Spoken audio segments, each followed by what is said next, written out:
Shalom semuanya. Shalom. Puji Tuhan. Ya. Saya kembali berdiri di tempat ini. Saya melihat ada maksud Tuhan gitu ya. Untuk apa yang mau sampaikan hari ini. Bapak Ibu Saudaraku yang dikasihi Tuhan. Kalau masih ingat ya, mungkin di tahun 2024 ada saya sampaikan, bersama Allah kita melakukan perkara-perkara yang besar. Amin. Masih ingat kah? Masih ingat? Masih ingat? Pernah saya sampaikan bersama Allah kita melakukan perkara yang besar? Lalu pernah saya bagikan juga ada pengharapan di tengah penderitaan.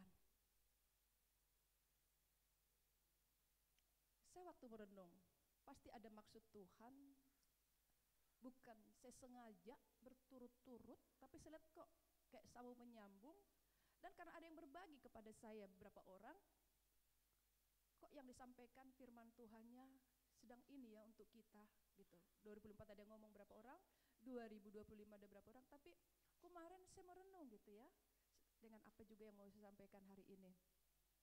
Saya lihat ada maksud Tuhan bagi kita semua di masa-masa ini, apalagi Tuhan sedang ingin menguatkan kita untuk kita bangkit dan bercahaya hari ini bahwa kita adalah misi seperti itu. Lalu saya renungkan lagi tadi di rumah, dari sekian kebenaran yang kita dengar, lalu umat yang tidak mengenal Allah itu akan binasa. Iya, apalagi di hari-hari ini sedang banyak terjadi banyak hal, keadaan. Kalau dia nggak mengenal Allah, bisa terbawa oleh situasi yang ada terjadi gitu. Jadi rusak hidupnya, rusak cara berpikirnya, rusak perasaannya. Kok seperti ini ya, rusak seperti ini. Tidak kembali kepada firman. Kalau dia mengenal Allah, dia akan kembali kepada firman Allah.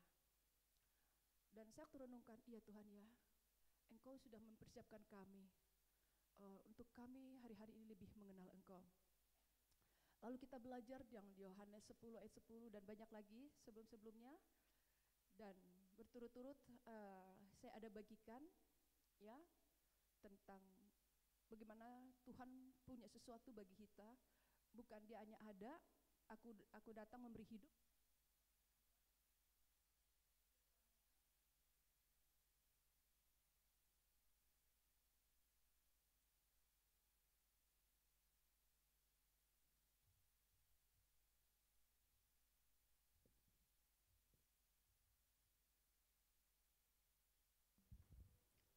Tuhan kita tidak hanya memberi keselamatan, tapi hidup yang berkelimpahan.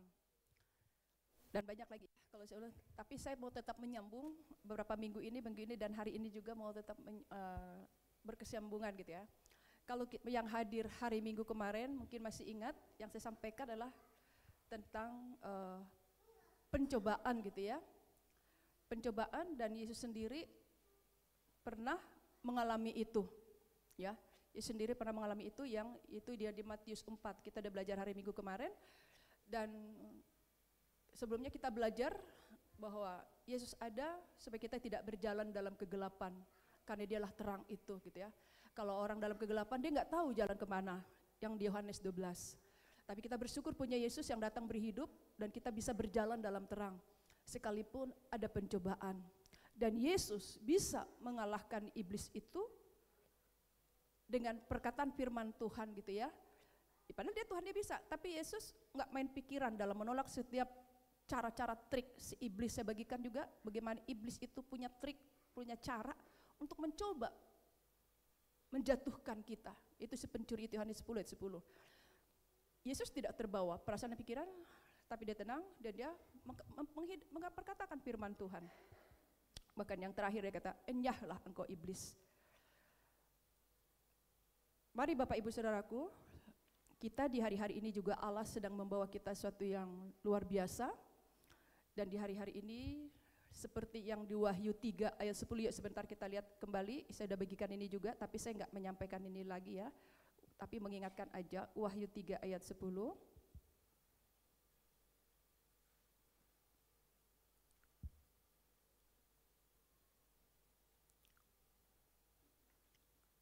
Kita sama-sama baca ya.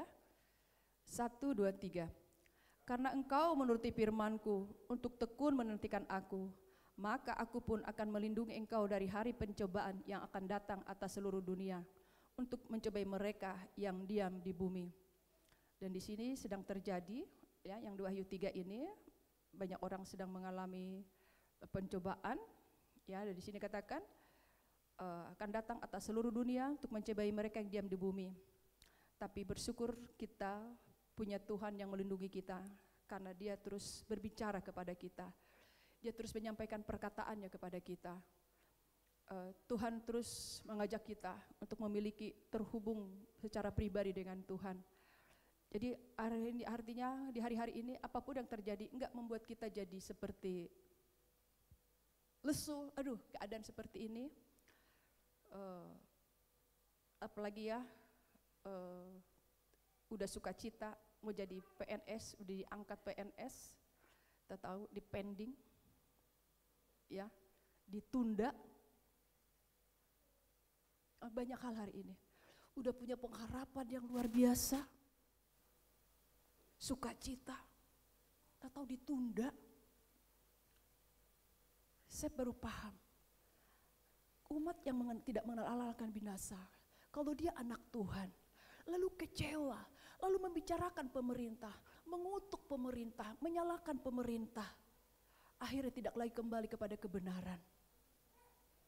Tapi kalau dia anak Tuhan yang tahu firman Tuhan, dia akan kembali ke firman Tuhan. Akhirnya orang tersebut, makanya ada seperti yang kita belajar, umat yang tidak mengenal Allah akan binasa. Perasaan dulu pikirannya main. Kita bisa tahu situasi keadaan hari-hari ini. Kekecewaan membawa dampak atas perasaan dan pikirannya. Tapi berbeda. Karena engkau menuruti firman-Ku. Untuk tekun menantikan aku akan melindungi engkau. Berarti apapun keadaan yang terjadi sekarang, firman yang akan terjadi, kita akan melakukan perkara yang besar. Kita akan diberkati dan kembali menjadi berkat. Amin. Amin. Anak-anaknya diberkati. Oke. Itu dulu hanya pembukaan. Saya mau bertanya nih. Hal ini kan lagi terjadi banyak hal seperti yang saya sampaikan tadi. Ada nggak kita tergoda dengan suasana hari-hari ini? Tergoda dengan keadaan. Coba tanya, ada tergoda kah? Terpancing, terbawa? Ayo coba tanya sebelahnya. Ada nggak terpancing? Ayo coba tanya, sapa? Yang sendiri hampiri seseorang, terpancing, tergoda dengan keadaan sekarang. Kenapa ya? Kok akhirnya jadi? Atau melihat seseorang, atau cewek-cewek sekarang, ini bukan hanya masalah dunia saat ini yang hal-hal yang kita lewat, kita jalan. Cewek sekarang, wanita sekarang, waduh dioperasi lah, di inilah mukanya itu, udah diiniin lah. Akhirnya lewat kita, sini ada pria, udah punya istri tetap gak bisa menahan diri, tergoda menahan. Udah Roh Kudus, tetap diliriknya. Ih cantik sekali, padahal kau lihat kemarin hidungnya pesek. Adakah tergoda dengan keadaan sekarang? Dengan melihat situasi? Dengan ekonomi sekarang, dengan macam-macam. Lalu adakah di sini, aduh sayang aku gak punya uang. Kalau aku punya uang, aku buat muka aku ini. Bersyukurlah biar punya uang, aku akan rajin olahraga aja dan makan yang sehat. Haleluya. Ada yang tergoda?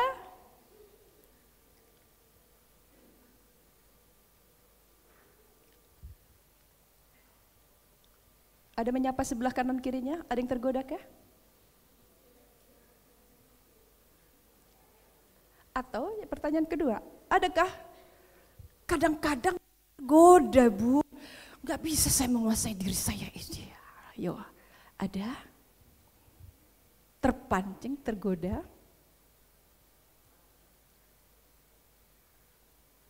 Tergoda dalam banyak hal. Kita bersyukur punya Tuhan kita. Kita tergoda, kita sedang dihadapkan kepada yang namanya suatu pencobaan. pencobaan itu apa? Ya, masih berkelanjutan ya, dengan melanjutkan yang hari Minggu kemarin. Tergoda dengan suatu pencobaan, dalam rumah bisa, ya udah tahu kebenaran, ada lagi situasi di rumah, di tengah kerjaan.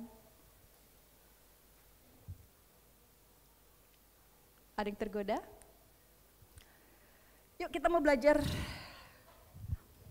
Saya mau coba lagi belajar kayak nulis-nulis. Saya bukan tipe seperti itu.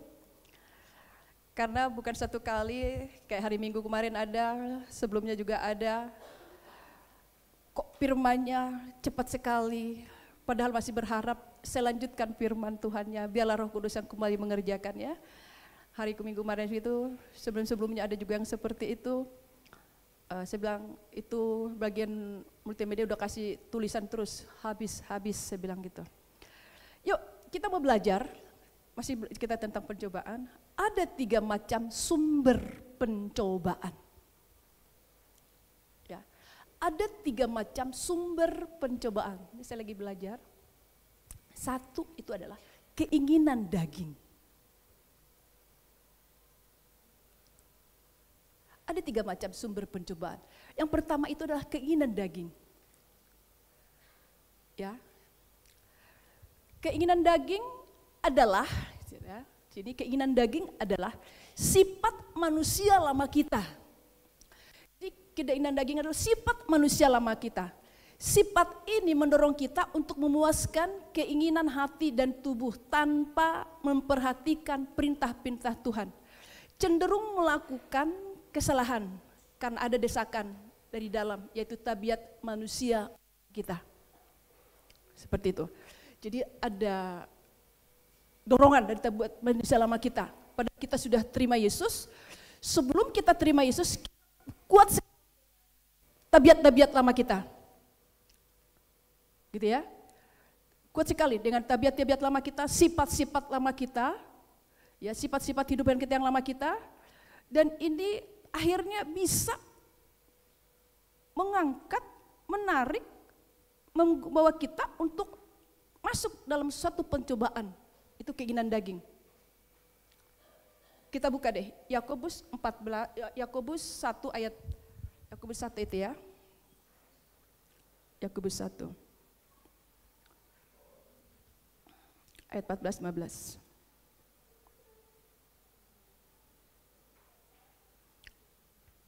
Ya. Yakobus 1 ayat 14. Tetapi tiap-tiap orang dicobai oleh keinginannya sendiri, karena ia diseret dan dipikat olehnya. Dan apabila keinginan itu telah dibuahi, ia melahirkan dosa. Dan apabila dosa itu sudah matang, ia melahirkan maut. Kita miliki gitu ya, sifat-sifat lama kita ini. Kita hidup dalam dosa. Kita mudah terseret, kita mudah terpikat. Kita punya keinginan, udah tahu itu salah, kita lakukan, ya. Tetapi tiap orang dicoba oleh keinginannya sendiri, karena dia diseret dan dipikat olehnya. Dan apabila keinginan itu dibuat, ia mengalirkan dosa. Makanya kita dulu adalah manusia berdosa. Kita ini dulu adalah manusia berdosa. Betul. Keinginan daging ini, akhirnya ini menjadi sumber pencobaan di dalam hidup kita. Oke. Sekarang kita lihat Roma 7. Ya.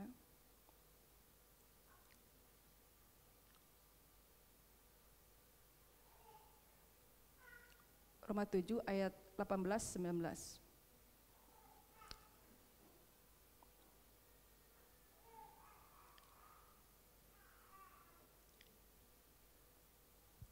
Lihat. Sebab aku tahu bahwa di dalam aku, yaitu di dalam aku sebagai manusia, tidak ada sesuatu yang baik. Sebab kehendak memang ada dalam aku, tetapi bukan hal berbuat apa yang baik. Kita lihat di sini. Sebab kehendak memang ada dalam aku, tetapi bukan hal berbuat apa yang baik. Ini keinginan daging, sifat manusia lama kita. Ayat 19. Sebab bukan apa yang aku hendaki, yaitu yang baik yang aku perbuat, melainkan apa yang tidak aku kehendaki, yaitu yang jahat yang aku perbuat. Justru keinginan yang jahat itu yang kita perbuat. Ini keinginan daging. Ini menjadi sumber pencobaan bagi kita. Lanjut poin 2-nya. Yaitu dunia, tadi keinginan daging, sekarang dunia. Ya. Seperti apa dunia sekarang? Kita lihat deh. Yaitu lingkungan yang memiliki nilai-nilai yang tidak sesuai dengan kehendak Allah. Itu lingkungan yang memiliki nilai-nilai yang tidak sesuai dengan kehendak Allah. Misalnya korupsi.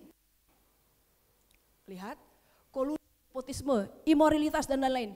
Jiwa yang terdiri dari pikiran, perasaan dan kehendak kita digoda oleh dunia supaya sama dengan dunia. Kita digoda supaya kita sama dengan dunia ini. Ini dunia ini. Dan hal ini sedang banyak terjadi hari ini.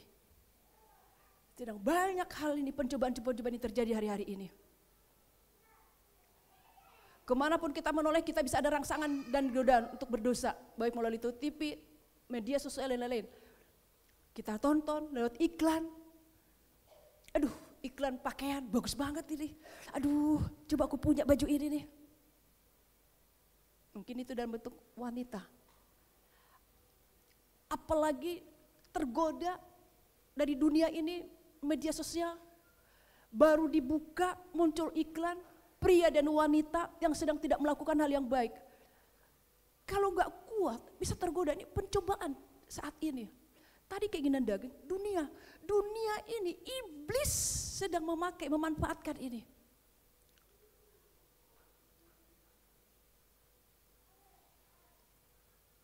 Kita bisa ada rangsangan dan godaan untuk berdosa, baik melalui TV, media sosial dan lain-lain. Dan saat ini kita lihat kolusi, nepotisme, imoralitas. Kita semua tahu kondisi saat ini sedang terjadi seperti ini. Dunia ini juga mau melakukan sesuatu dan iblis punya trik, punya ide supaya banyak orang jatuh dalam dosa lewat pencobaan yang sedang terjadi hari ini. Oke, lanjut nomor 3. Sekarang ini iblis. Tadi ya keinginan daging, dunia, sekarang iblisnya nih. Iblisnya langsung bekerja.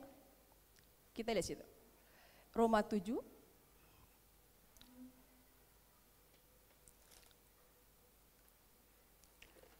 Iblis kita lihat dulu ya. Yang di Efesus 6. Yang iblis kita lihat di Efesus 6.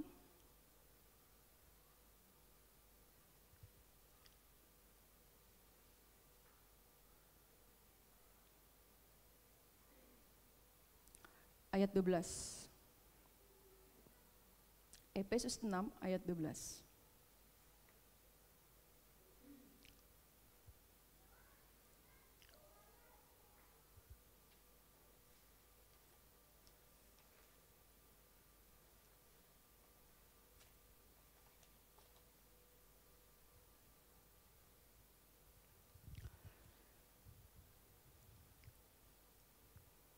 Kita lihat sini.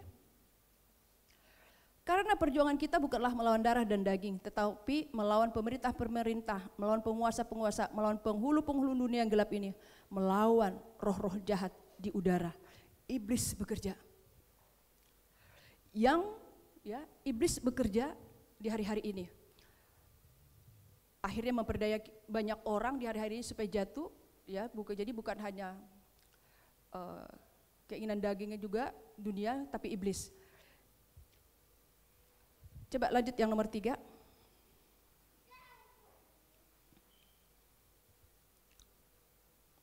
Kita lihat di sini.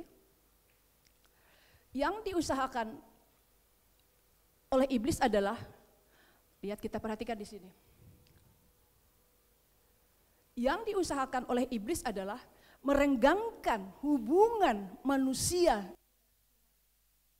Iblis berusaha menjatuhkan kita di dalam dosa. Usaha iblis untuk menjatuhkan manusia. Ini yang ketiga nih, bagaimana cara iblis itu, apa maksud tujuan iblis itu? Iblis punya usaha untuk menjatuhkan manusia. Ya. Kita lihat menjatuhkan manusia. Dengan apa? Dengan tipu muslihat iblis. Iblis itu memiliki tipu muslihat. Sesuai dengan firman Tuhan Efesus 6 ayat 11. Kenakanlah seluruh perlengkapan senjata Allah supaya kamu dapat bertahan melawan tipu muslihat iblis. Iblis itu bekerja dengan tipunya, pekerjaannya dia. Itu sesuai dengan firman Tuhan. Untuk itu Allah menginginkan kenakan seluruh perlengkapan senjata Allah supaya kita tidak lagi hidup dalam manusia lama kita yang diperdaya, sifat-sifat lama kita itu bisa muncul karena kita masih belajar, kita bertumbuh. Tapi di sini katakan kenakanlah seluruh perlengkapan senjata Allah supaya kamu dapat bertahan melawan tipu muslihat iblis. Iblis bekerja dengan tipu-tipuannya, kelicikannya. Lalu yang B, dengan panah api si jahat. Sesuai dengan firman Tuhan Efesus 6 ayat 16.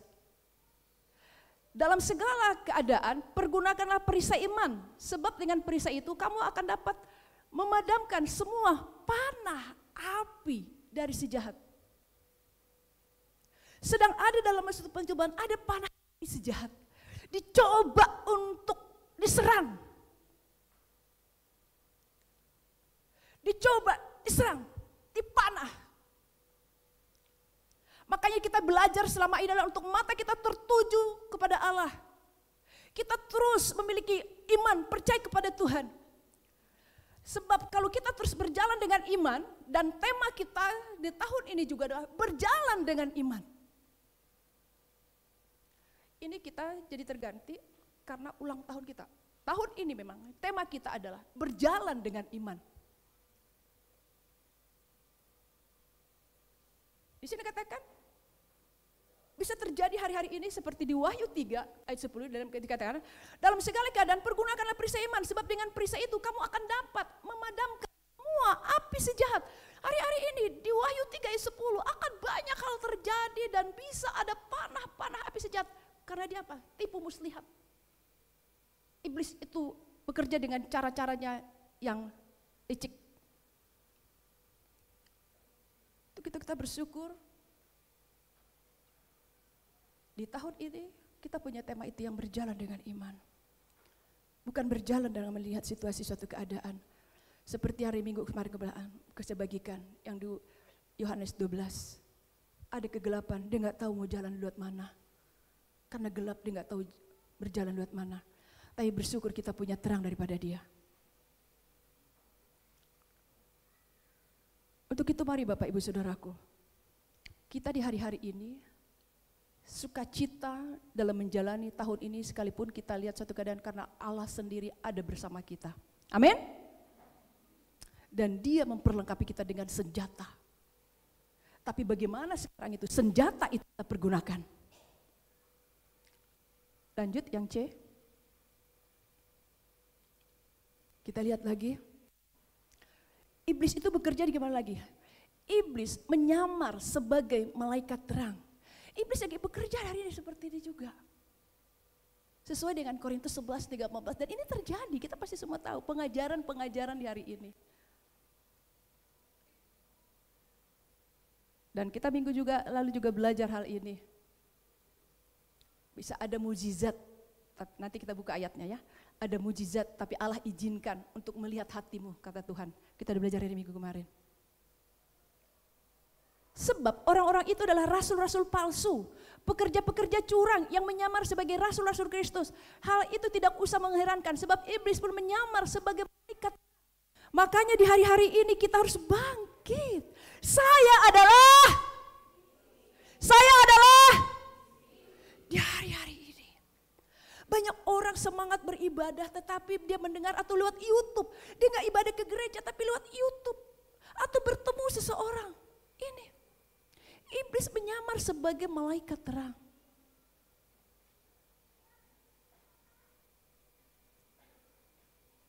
Menyamar sebagai rasul Kristus.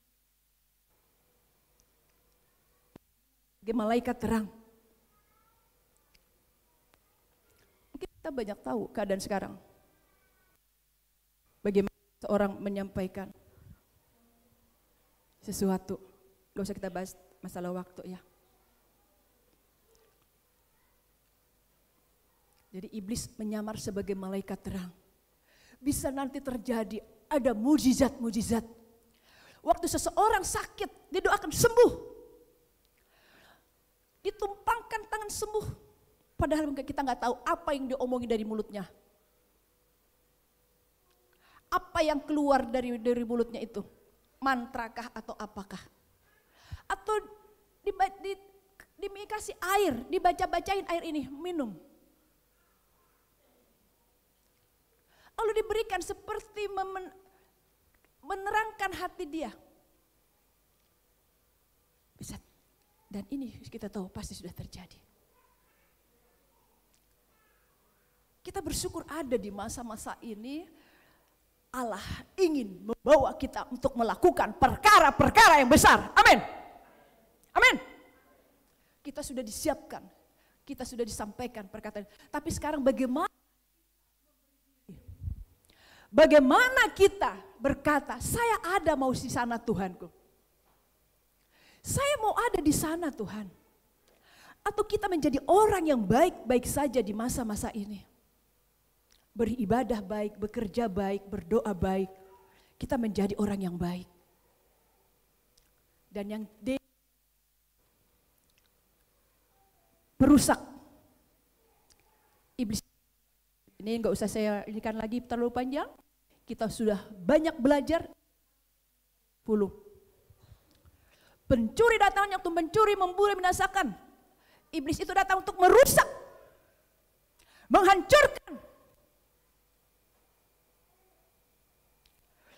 Waktu pertama kali terima Yesus begitu bergelora. Semangat berdoa. Ada hati yang baru, pikiran yang baru, semangat yang baru, sukacita yang baru. Indah sekali yang dimiliki seseorang waktu dia baru pertama kali terima Yesus. Memiliki kasih yang mula-mula, sukacita yang baru, semangat yang baru, hati yang baru. Ada yang berbuat tidak baik, dia lepas mudah mengampuni karena memiliki pikiran yang baru. Karena yang lama sudah berlalu, yang baru sudah datang. Tadinya gak pernah baca firman Tuhan jadi baca firman Tuhan. Tadinya gak pernah berdoa jadi berdoa. Tapi dalam perjalanannya, nih si perusak itu datang. Itu iblis. Berusaha untuk dicuri hal yang baik. Dibunuh hal-hal yang baik, dibinasakan.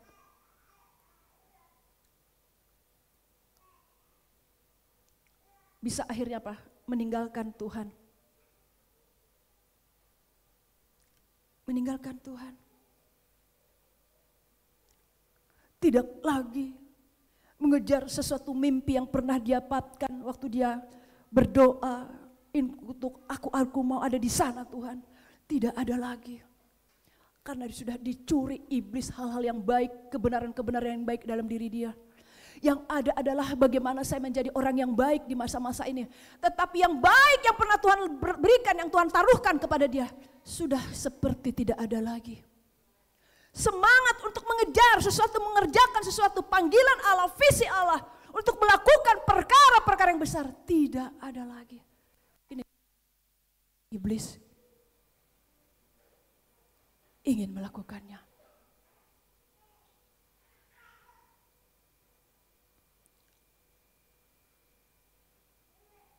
Saya seperti salah satu cara iblis itu. Satu saat saya lagi bersalaman dengan seseorang, habis ibadah, saya salam.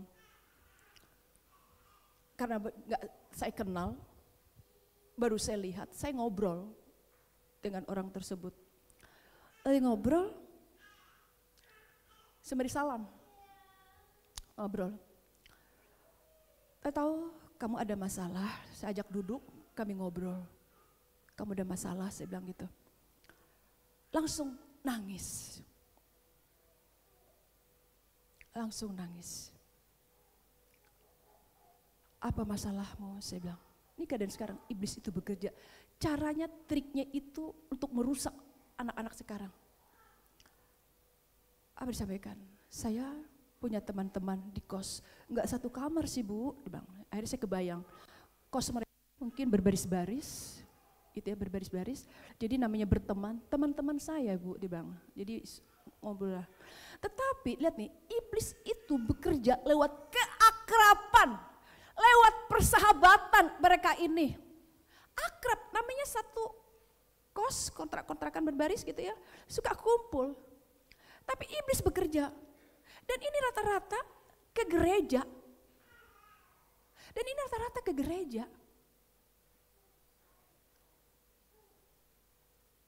Gereja-gerejanya gak usah saya sebut nama gerejanya.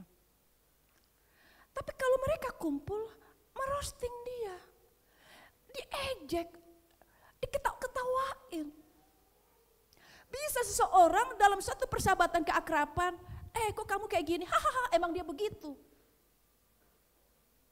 Emang dia begitu orangnya. Tetapi mereka gak tahu iblis lagi ambil bagian. Padahal ini orang anak-anak Tuhan yang tahu firman. Akhirnya seorang ini apa? Dibuat seperti itu hanya diam, tapi mereka nggak tahu. Sudah menyimpan kekecewaan, kepahitan. Apalagi kalau seseorang ini punya latar belakang hidup yang sebelumnya tidak memiliki kasih dari orang tua, tidak memiliki penerimaan dari orang tua. Pas dia kuliah ke Samarinda, ketemu teman-teman, sahabat-sahabat seperti itu, tambah rusak hatinya, tambah rusak perasaannya, kepahitan dia, kecewa dia. Saya suka di roasting Bu, dibilang. Bisa terjadi. Seseorang tidak mengerti bahwa dia anak Tuhan, dia punya firman. Bercandaannya dia tidak sadar lagi. Apakah percandaan saya ini akan sesuatu bagi seseorang.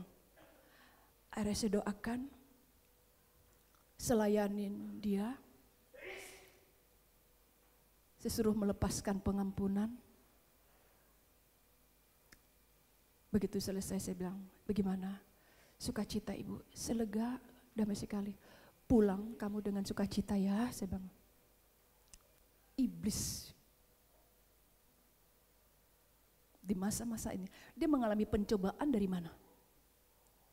Dari teman-teman kosnya itu, mahasiswa-mahasiswa ini. Dan dia gak kuat. Banyak orang di masa-masa ini sedang mengalami banyak hal. Tapi kita bersyukur. Kita punya Tuhan yang terus mengingatkan kita. Lanjut lagi. Tujuan dari pencobaan itu apa sih? Kalau ada pencobaan, apa tujuannya? Lanjut, tujuan dari pencobaan. Lihat, seorang bisa mengalami pencobaan, apa tujuannya? Tujuannya adalah melatih umatnya menjadi pemenang. Ada terjadi seseorang bisa mengalami pencobaan, tujuan Tuhan adalah, ada bukan tujuan Tuhan, di situ kita bisa mengalami, Tuhan izinkan, Tuhan ada maksudnya menjadi pemenang. Di situ ada ditulis ya, dari Hakim-Hakim 3 ayat 1 dan 2. Inilah bangsa-bangsa yang dibiarkan Tuhan tinggal. Kita lihat, inilah bangsa-bangsa yang dibiarkan Tuhan tinggal untuk mencobai orang Israel itu dengan perantaran mereka. Yakni semua orang Israel yang tidak mengenal perang Kanaan. Maksudnya hanyalah supaya keturunan-keturunan orang Israel yang tidak mengenal perang yang sudah dilatih berperang oleh Tuhan. Menjadi pemenang. Dilatih, kita lihat tuh. Israel yang tidak mengenal perang yang sudah dilatih berperang. Kenapa dilatih berperang? Karena mereka adalah pemenang, amin. Dan Yesus sudah mati bagi kita, kita adalah lebih daripada pemenang. Berarti hari-hari ini kita bisa mengalami pencobaan-pencobaan, kita bisa mengalami masalah-masalah. Tujuannya apa? Sedang melatih kita menjadi pemenang. Supaya kita menjadi pemenang. Dan Yesus sudah melakukan sesuatu supaya kita kuat di situ. Kita dilatih, ada satu keadaan yang tidak baik, ada satu keadaan yang diizinkan gitu kan. Kita, Tuhan kok, saya sudah berdoa kenapa begini? Tuhan bisa izinkan. Berperang oleh Tuhan. Kembali, bukan kita hanya jadi pemenang, tapi kita adalah Saya sangat diberkati dengan kata-kata, saya adalah misi. Makanya saya rindu sekali. Hanya pengen bersalaman saja, saya ingin jadi berkat, saya ingin melakukan sesuatu. Saya mau sampaikan, seseorang tersebut saya layanin terima Yesus. Saya tanya, kamu sudah terima Yesus? Saya bilang, oh sudah. Di mana Yesus? Dalam hati, kata dia. Yang tadi saya tanya, yang di roasting itu, dalam hati. Kapan kamu terima Yesus? Sejak bayi. Berarti belum terima Yesus. Saya bukakanlah firman Tuhan. Nih, berarti kamu, lalu kalau kamu nanti mati kemana? Dia gak bisa jawab. Karena lihat kehidupannya, dia gak yakin diselamatkan. Akhirnya selain terima Yesus, saya adalah misi. Saya adalah misi. Kita dilatih berperang. Kita dilatih, izinkan suatu keadaan di hari-hari ini ada pencobaan. Hari-hari banyak orang sedang mengalami pencobaan, akhirnya kita jadi berkat bagi mereka. Lanjut. Allah sedang melatih kita. Karena kita akan memerintah bersama dengan Dia. Allah sedang melatih kita. Kita lihat ayatnya. Lalu aku melihat tahta dan orang-orang yang duduk di atasnya. Kepada mereka diserahkan kuasa untuk menghakimi. Aku juga melihat jiwa-jiwa mereka yang telah dipenggal kepalanya karena kesaksian tentang Yesus dan karena firman. Tidak menyembah binatang itu dan patungnya, dan yang tidak juga menerima tandanya pada dahi dan tangan mereka. Dan mereka hidup kembali dan memerintah sebagai raja bersama-sama dengan Kristus untuk masa 1000 tahun. Kita lihatnya. Dan mereka hidup kembali dan memerintah sebagai raja. Sedangkan mereka mengalami hal yang luar biasa. Kita lihat situ. Lalu aku melihat tahta dan orang-orang yang duduk di atasnya. Kepada mereka diserahkan kuasa untuk menghakimi. Aku juga melihat jiwa-jiwa mereka yang telah dipenggal kepalanya oleh karena kesaksian tentang Yesus dan karena firman Allah. Karena kesaksian tentang Yesus, mereka dipenggal.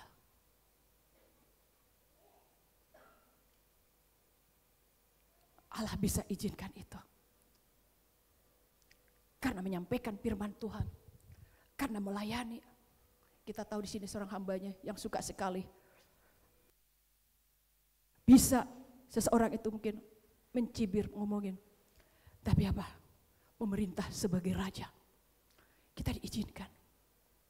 Merintah bersama dengan Dia. Aku datang memberi hidup dan berikan segala kelimpahan.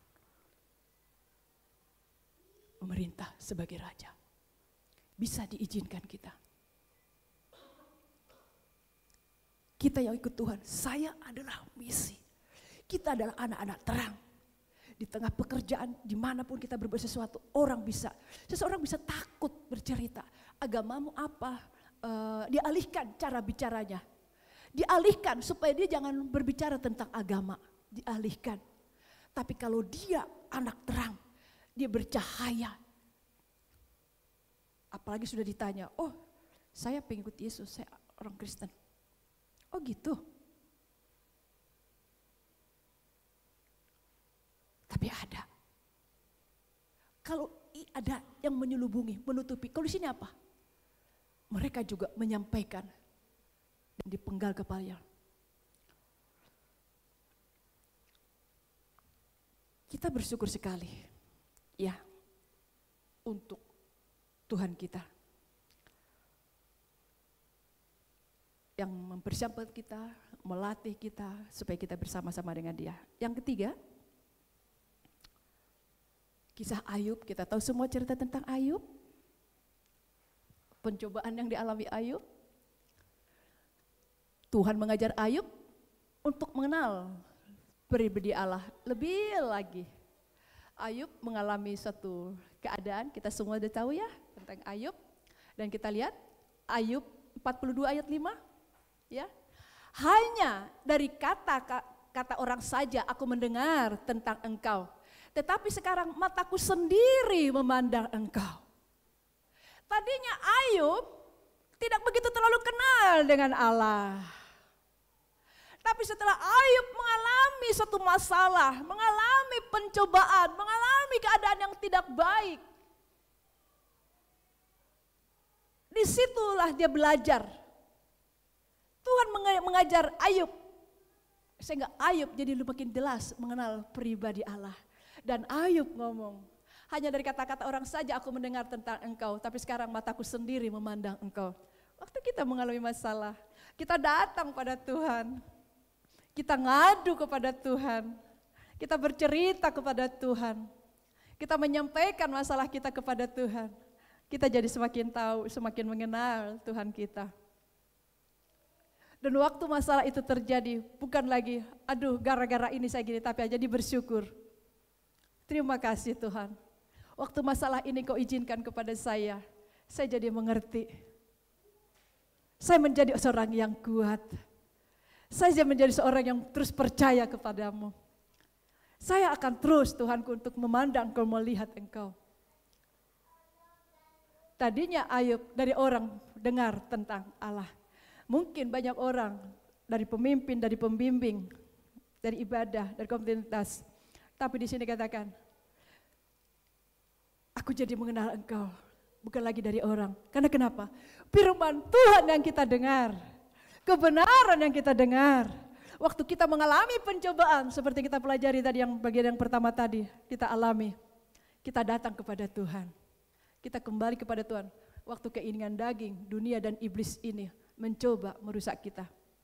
Kita jadi semakin tahu dan semakin kenal Allah. Akhirnya kita menjadi apa? Di masa-masa ini.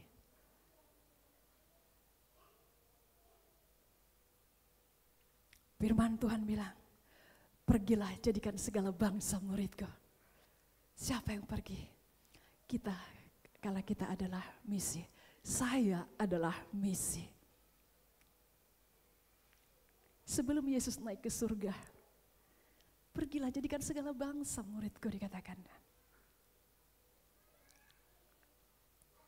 Tetapi yang terjadi pada masa-masa ini ada pencobaan, ada pergumulan, ada suatu keadaan yang tidak baik. Bukan jadi mengeluh, tapi waktu dia datang pada Tuhan, aku jadi semakin mengenal Engkau Tuhanku. Justru apa yang dihadapi, jadi sama seperti apa yang dialami oleh Ayub. Semakin mengenal Allah, semakin mengasihi Allah, dan semakin bangga kepada Allah.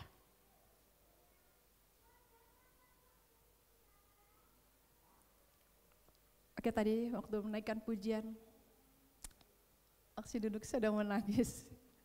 Waktu lagu pujiannya, hidupku menggenapi firman-Mu, saya udah menangis tadi di situ. Padahal ada pencobaan yang sedang saya alami juga. Ada satu keadaan juga yang saya alami juga.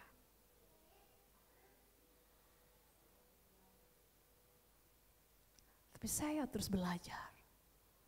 Allah terus menyampaikan firman-Nya dan berbicara. Dan di situ saya jadi terus semakin semangat. Semangat bercerita tentang Yesus.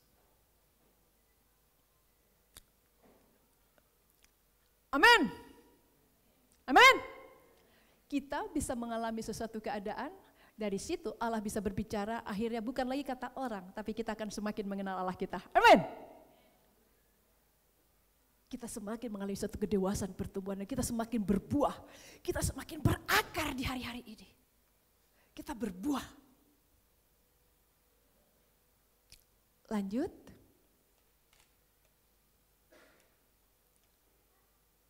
Kita sekarang, cara memperolehnya itu. Kita lihat sini, bagaimana caranya kita memperoleh kemenangan atas pencobaan ini. Kita melihat dari firman Tuhan, ya kemenangan atas daging. Di situ, sengaja ya saya tulis di situ langsung, biarlah kita langsung ini ya, bisa melihat langsung. Tapi sebaiknya sih buka firman Tuhan Alkitab ya, ini. Tapi langsung saya tulis gitu. Cara memperoleh kemenangan atas pencobaan. 1, kemenangan atas daging. Caranya gimana? Menjauhkan diri, ya. 2 Timotius 2:22. Sebab itu dibilang, jauhilah nafsu orang muda, kejarlah keadilan, kesetiaan dan kasih, dan damai bersama-sama dengan mereka yang bersyukur pada Tuhan dengan hati yang murni.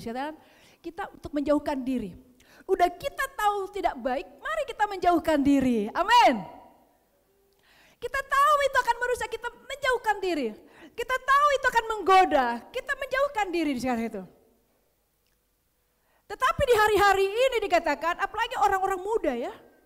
Tapi hari-hari ini dikatakan, kejarlah keadilan, kesetiaan, kasih dan damai bersama-sama dengan mereka yang berseru kepada Tuhan dengan hati yang murni. Justru di hari-hari ini Allah kita mengajak kita bisa mengalami sesuatu keadaan satu sama lain dalam suatu rumah rohani, dalam suatu komunitas. Mari kita semakin mengejar, memiliki kesetiaan, kasih damai bersama-sama. Bahkan kita saling mengajak untuk beribadah. Makanya mereka berseru kepada Tuhan dengan hati yang murni. Kita beribadah, kita saling menguatkan satu sama lain. Kita saling memotivasi. Kasih kita, mari kita saling berbagi satu sama lain. Ini kita akan mengalami kemenangan di hari-hari ini atas pencobaan yang ada. Dibilang menjauhkan diri, bukan semakin mendekatkan diri dengan keadaan di hari-hari ini yang semakin mencobai, menggoda. Ada goda-godaan di hari-hari ini. Bukan semakin mengampir, tapi menjauhi. Menjauhkan diri.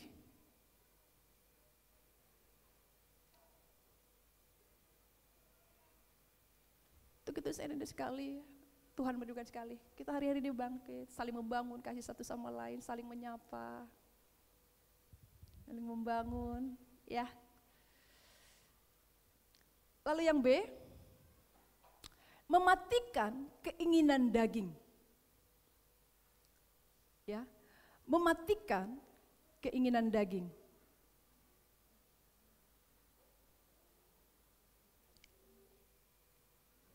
Ya.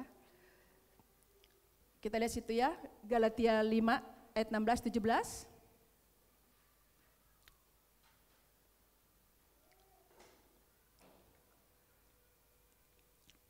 Maksudku ialah, hiduplah oleh roh, maka kamu tidak akan menuruti keinginan daging. Sebab keinginan daging berlawanan dengan keinginan roh, dan keinginan roh berlawanan dengan keinginan daging. Karena keduanya bertentangan, sehingga kamu setiap kali tidak melakukannya, kamu, ya apa yang kamu kehendaki. Jadi sehingga kamu apa yang kamu kehendaki. Di sini kita diajar di sini ya, kita terus sedang belajar, saya pasti kita sedang ada di sini. Untuk hidup oleh roh, kita semua sudah belajar baca firman Tuhan, ya. Dikatakan di sini, mari kita terus semangat membangun hubungan pribadi kita dengan Tuhan, hidup dipimpin oleh Roh Allah, ya, supaya kita tidak menuruti keinginan daging. Sebab keinginan daging berlawanan dengan keinginan roh. Bagaimana kita bisa menang? Untuk mari kita terus dipimpin oleh roh. Kita terus terhubung dengan Tuhan kita. Kita terus dekat dengan Tuhan kita. Kita terus membangun hubungan pribadi dengan Tuhan kita. Supaya kita tidak ada dikuasai keinginan daging. Kita belajar di sini. Kita masuk sekarang poin yang kedua. Ya. Poin yang kedua, kemenangan atas dunia. Ya, kita tahu tadi yang lawan kita apa sih yang menjatuhkan kita ya? Keinginan daging, dunia, iblis. Nah, daging tadi kita belajar supaya kita menang. Kita membangun hubungan dengan Tuhan, dipenuhi Roh Allah, ya.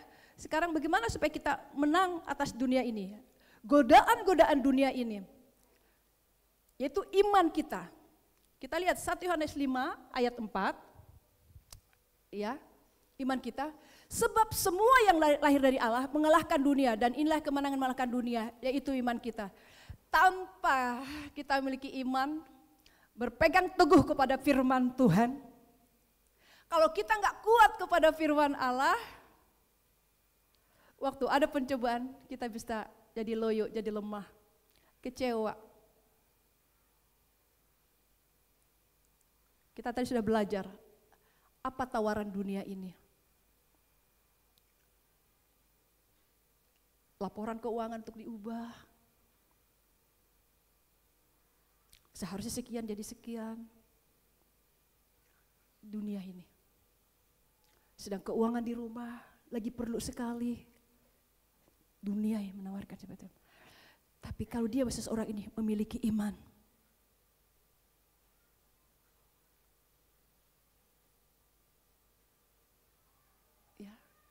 iman. Dikatakan di sini, firman Allah berkata, karena tunduklah pada Allah dan lawanlah iblis. Maaf, saya salah. Kemenangan atas dunia ini.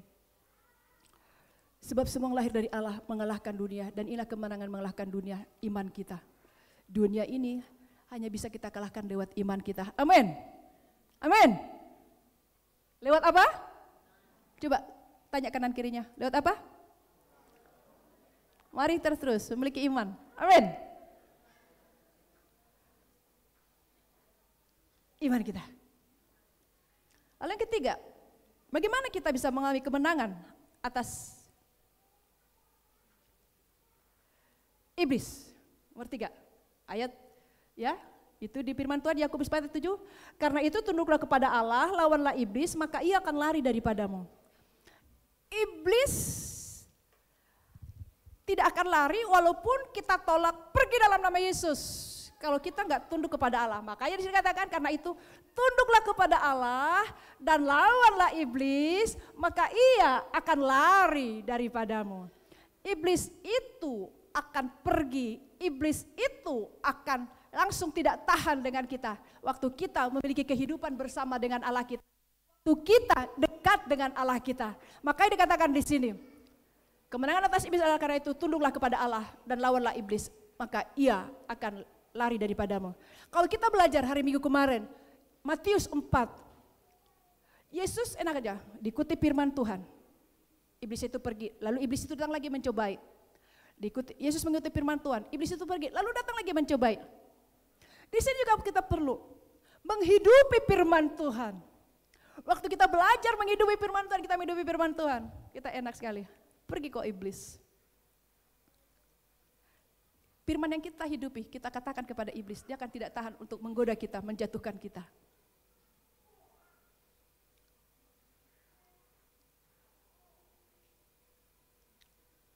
Kita akan bisa terus berjalan dan berlari. Lalu dengan senjata, kita menghancurkan iblis itu dengan senjata. Ya, kita lihat Efesus 6 ayat 11 dan 18. Kita lihat Efesus 6 ayat 11 dan 12. Ya. Untuk menyerang iblis ini. Kenakanlah seluruh perlengkapan senjata Allah supaya kamu dapat bertahan melawan tipu muslihat iblis. Karena perjuangan kita bukanlah melawan darah dan daging, tetapi melawan pemerintah-pemerintah, melawan penguasa-penguasa, melawan penghulu-penghulu dunia yang gelap ini, melawan roh-roh jahat di udara. Dikatakan untuk ya menghancurkan pekerjaan iblis itu, ya. Jadi dikatakan mengenakan perlengkapan senjata Allah. Supaya apa? Kamu dapat bertahan melawan tipu muslihat iblis. Saya sudah bagikan hari Minggu kemarin, iblis itu punya trik, punya ide, punya licik sekali dia, berusaha untuk kita merusak kita, tapi kita bersyukur kita bisa bertahan. Karena kita memiliki perlengkapan senjata Allah, itu firman Allah, itu pedang kita. Firman Tuhan itulah pedang kita, amin. Firman Tuhan itu pedang kita, ini perlengkapan senjata Allah.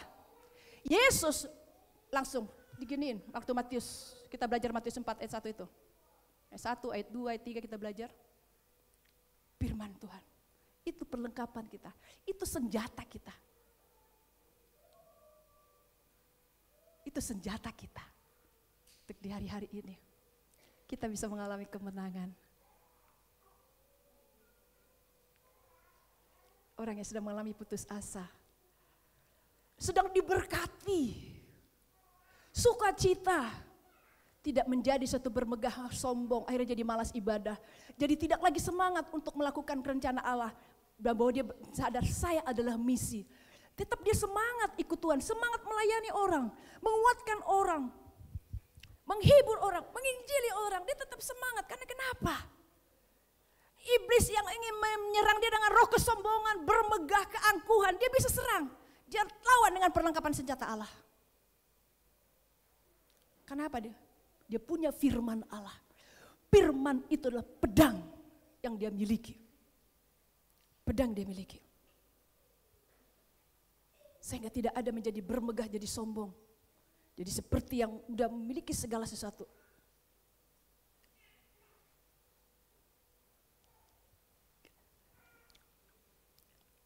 Bapak Ibu Saudaraku, ya kita terus belajar di sini dan di situ kita pasti menang karena roh yang ada dalam kita lebih besar daripada roh yang ada di dalam dunia ini. Amin. Kita pasti karena roh Allah yang dalam kita ini lebih besar. Orang ya kalau tidak memegang ini ya, 1 Yohanes 5 ayat 4. Ya, 1 Yohanes 5 ayat 4.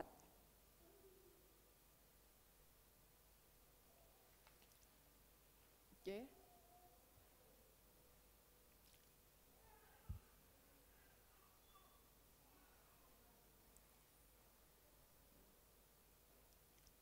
Di sini katakan, sebab semua yang lahir dari Allah mengalahkan dunia, dan yang mengalahkan, oh ya udah tadi ya, iman kita.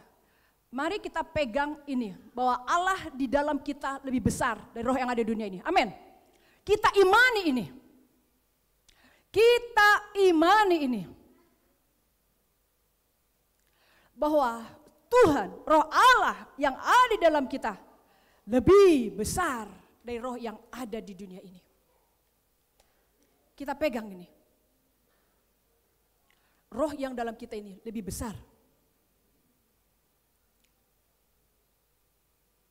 Dan kita semua sudah lahir dari Allah.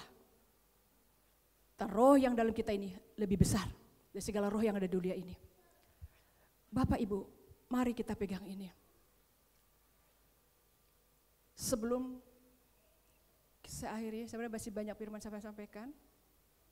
Ya, mari kita gunakan lagi senjata. Karena Tuhan ingin kita hari-hari ini bangkit menjadi berkat atas banyak orang, tidak terbawa keadaan hari-hari ini, tidak terbawa kepada masa keadaan hari ini, ya, tidak terbawa keadaan hari ini, tapi karena kita punya senjata, punya firman Tuhan, punya Allah yang sungguh luar biasa dalam hidup kita. Yuk kita buka yuk 1 Korintus 10 ayat 13. Kita buka 1 Korintus 10 ayat 13.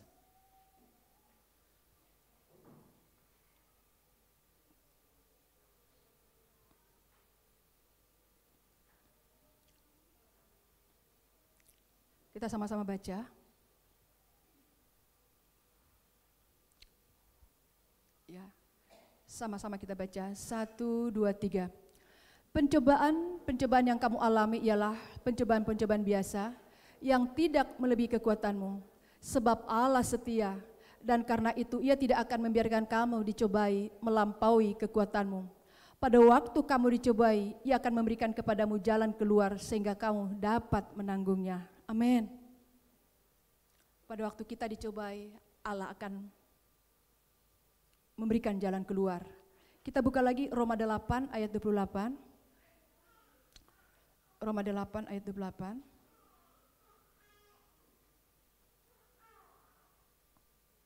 Sama-sama kita baca.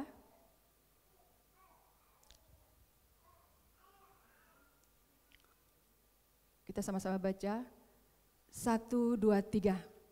Kita tahu sekarang bahwa Allah turut bekerja dalam segala sesuatu untuk mendatangkan kebaikan bagi mereka yang mengasihi Dia, yaitu bagi mereka yang terpanggil sesuai dengan rencana Allah.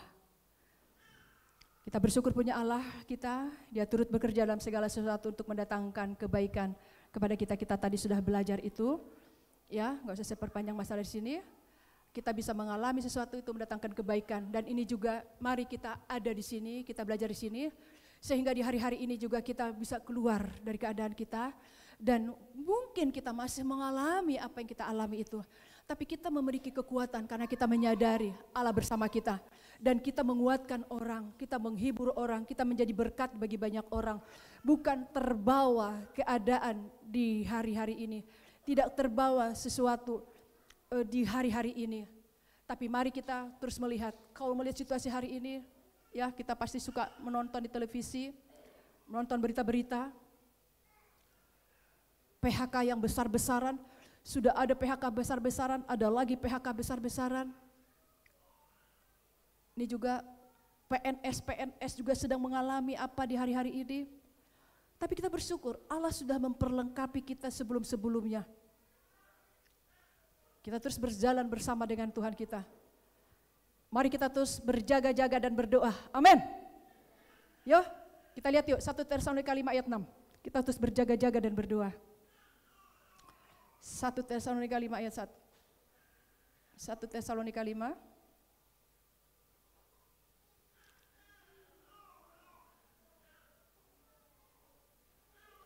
Sama-sama kita baca. Dikatakan, sebab itu baiklah jangan kita tidur seperti orang-orang lain, tetapi berjaga-jaga dan sadar. Dikatakan sini, baiklah kita jangan tidur seperti orang-orang lain, tapi berjaga-jaga dan sadar. Kita enggak menjadi biasa-biasa dalam ikut Tuhan, tertidur biasa-biasa ya, tertidur secara rohani, tertidur tidak memiliki sesuatu gairah di dalam Tuhan, tertidur itu diam, ya. Tapi mari kita hari-hari kita bangkit, kita berdoa, kita terus bergerak untuk Tuhan kita. Amin. Saya adalah, amin. Ada yang sedang mengalami masalah pencobaan, mari kita bersyukur, pasti kita semua bisa mengalami hal sesuatu. Tapi mari kita belajar, kita punya Allah, dan roh di dalam kita lebih besar, mari kita berjalan dengan iman. Kalau firman Allah menyampaikan ini pada kita, pasti ada maksud Tuhan mempersiapkan kita di hari-hari ini. Untuk kita jadi berkat banyak hari-hari ini. Yang sedang butuh pertolongan dari kita, bisa ceritakan di sini. Karena saya suka terhubung ya. Saya suka. Saya mau berbagi nih. Saya tergerak.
Untuk kita belajar dekat dengan Tuhan kita. Iblis tidak akan suka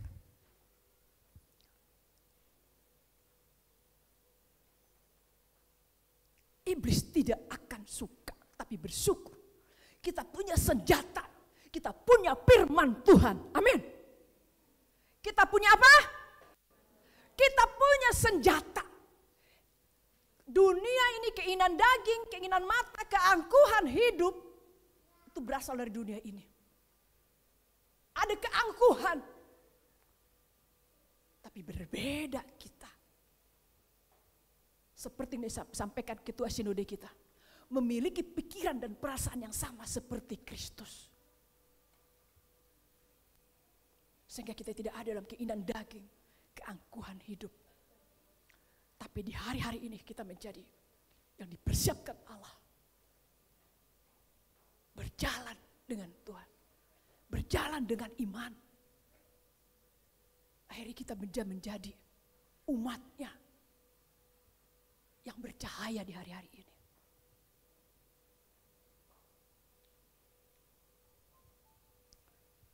Yuk, mari kita datang pada Tuhan. Kita naikkan pujian, hidupku menggenapi firman-Mu. Saya sudah diingatkan masalah waktu. Mari kita terus ada yang kita belajar.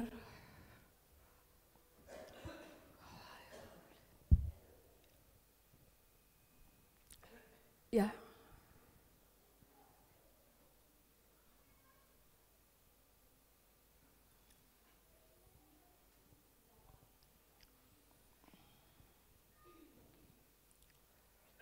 Naikkan pujian ya. Hidupku mengenang.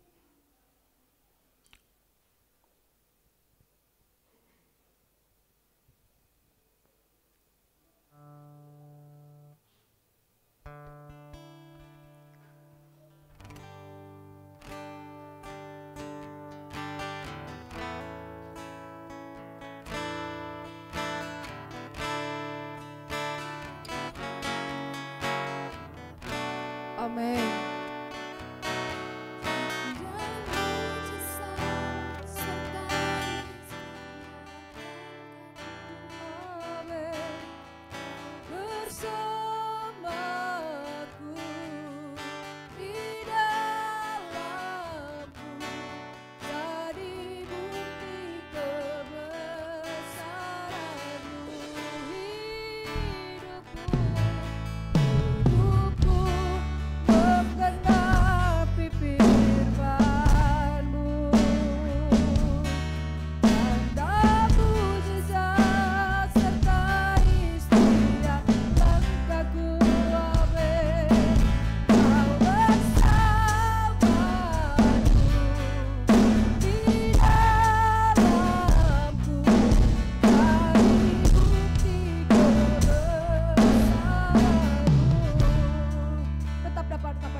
Firman Tuhan yang hari Minggu kemarin saya bilang di Ulangan 13, tetap kita datang pada Tuhan. Saya akan baca Ulangan 13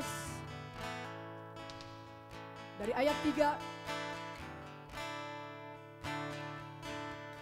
dari ayat 2. Dan apabila tanda atau mujizat dikatakannya kepadamu itu terjadi dan ia membujuk, mari kita mengikuti Allah lain yang tidak kau kenal dan mari kita berbakti kepadanya. Maka janganlah engkau mendengarkan perkataan nabi atau pemimpi itu. Sebab Tuhan Allahmu mencoba kamu untuk mengetahui apakah kamu sungguh-sungguh mengasihi Tuhan Allahmu dengan segenap hatimu dan dengan segenap jiwamu.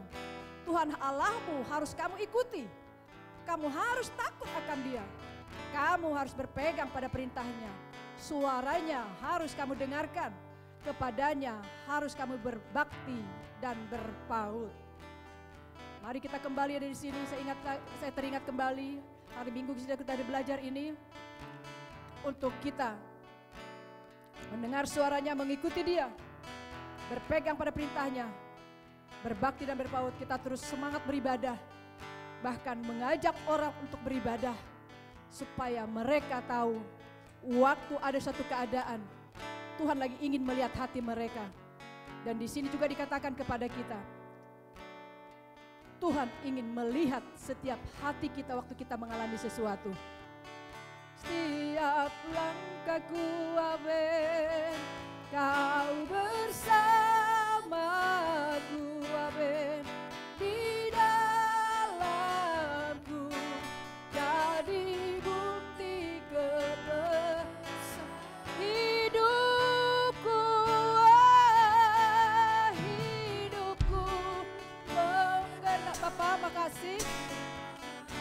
Kau ada bersama kami, Kau menyertai kami. Kasih-Mu luar biasa dalam hidup kami. Roh Kudus, urapi kami. Kami menjadi pemenang-pemenang yang terus mengasihi Engkau, berjalan bersama Engkau. Kami berjalan dengan iman dan kami bercahaya di hari-hari ini. Saranmu, Kau bersamaku, Kau bersamaku di dalamku, jadi bukti kebesaran-Mu. Makasih Tuhan, Engkau segalanya. Bapa, saya terbatas membagikan. Mari Engkau Allahku terus berbicara kepada kami, membawa kami kepada rencana-Mu yang indah luar biasa itu. Kami adalah lebih daripada pemenang, karena Engkau sudah memberi kemenangan itu pada kami, dan Engkau sudah melakukannya. Dan di hari ini kami bangkit, kami kuat, bahkan menjadi saksi-saksi-Mu, bercahaya atas banyak orang. Makasih Tuhan Yesusku, kami bersyukur dalam nama-Mu Yesus, haleluya, amin. Kami bersyukur kepadamu Tuhan Yesus. Terima kasih untuk luar biasanya Tuhan, firman-Mu Tuhan Yesus. Terima kasih untuk keperkasaan-Mu yang Kau sudah nyatakan bagi kami. Terima kasih untuk firman-Mu yang sudah menguatkan kami. Roh-Mu yang terus bekerja atas kami, mengerjakan dalam kami, supaya kami menjadi orang yang taat dan mengasihi Engkau dan melakukan firman-Mu Tuhan. Terima kasih Tuhan untuk firman-Mu, Roh-Mu yang terus bekerja. Terima kasih Tuhan Yesus, Engkau yang sudah menuntun kami ke tempat ini, dan kami bersyukur Tuhan untuk tuntunan-Mu. Terima kasih Tuhan, kalau Engkau membawa kami ke tempat ini, sampai ke tempat ini, kami memuliakan Engkau dan mengagungkan Engkau. Biarlah Engkau terus diagungkan di dalam hidup kami, dalam segala aspek kehidupan kami Tuhan Yesus. Terima kasih Tuhan Yesus untuk kasih-Mu yang luar biasa. Terima kasih Tuhan Yesus, kami sudah memberikan persembahan kami kepada Engkau, dan Engkau yang memberkati apa yang kami sudah persembahkan bagi Engkau. Kuduskan Tuhan apa yang kami sudah persembahkan. Engkau yang memakainya Tuhan bagi kemuliaan nama-Mu Tuhan Yesus, dan Engkau yang mengurapi setiap hamba-Mu yang mengelolanya Tuhan, dan Engkau pakai Tuhan bagi kemuliaan nama-Mu. Roh-Mu yang mengurapinya Tuhan, pakailah Tuhan dalam nama Yesus. Terima kasih Tuhan Yesus, kami bersyukur padamu. Kami Tuhan sudah memberikan yang terbaik bagi Engkau, dan Engkau yang berkati apa yang kami sudah persembahkan, dan Engkau yang mengurapinya Tuhan, memakainya bagi kemuliaan nama-Mu. Terima kasih Tuhan Yesus, Engkau yang sudah mengurapi kami dan memakai kami, dan ini hidup kami Tuhan. Mari kita persembahkan pada Tuhan. Ini kami Tuhan Yesus, hidup kami Tuhan. Pakailah kami bagi kemuliaan nama-Mu. Roh-Mu yang mengurapi kami, memakai kami Tuhan. Engkau Tuhan persembah, kami persembahkan hidup kami kepada Engkau. Pakailah Tuhan bagi kemuliaan nama-Mu. Roh-Mu yang mengurapi kami, persiapkan kami untuk pekerjaan-Mu yang besar. Terima kasih Tuhan Yesus untuk Roh-Mu yang sudah mengurapi kami, dan Engkau yang berkati kami dengan berlimpah-limpahnya Tuhan. Engkau yang memberkati kami dengan luar biasa Tuhan, dalam seluruh kehidupan kami. Engkau yang memberkati segala pekerjaan kami, dan Engkau yang mengurapinya Tuhan, dan memberikan kelimpahan bagi kami. Terima kasih Tuhan apa yang Engkau sudah persiapkan Tuhan. Engkau yang akan berkati kami dengan luar biasa. Roh-Mu yang bekerja bagi kami Tuhan Yesus, kami bersyukur padamu, dan kami menyerahkan dalam hidup kami kepada Engkau Tuhan. Kami bersyukur dan kami menyerahkan dalam nama Tuhan Yesus Kristus. Kami sudah berdoa dan mengucap syukur Tuhan untuk apa yang sudah Engkau berikan bagi kami. Kami serahkan diri kami kepada Engkau dalam nama Tuhan Yesus Kristus. Kami sudah berdoa dan mengucap syukur. Haleluya. Amin. Salam kanan kirinya, katakan Tuhan berkatimu.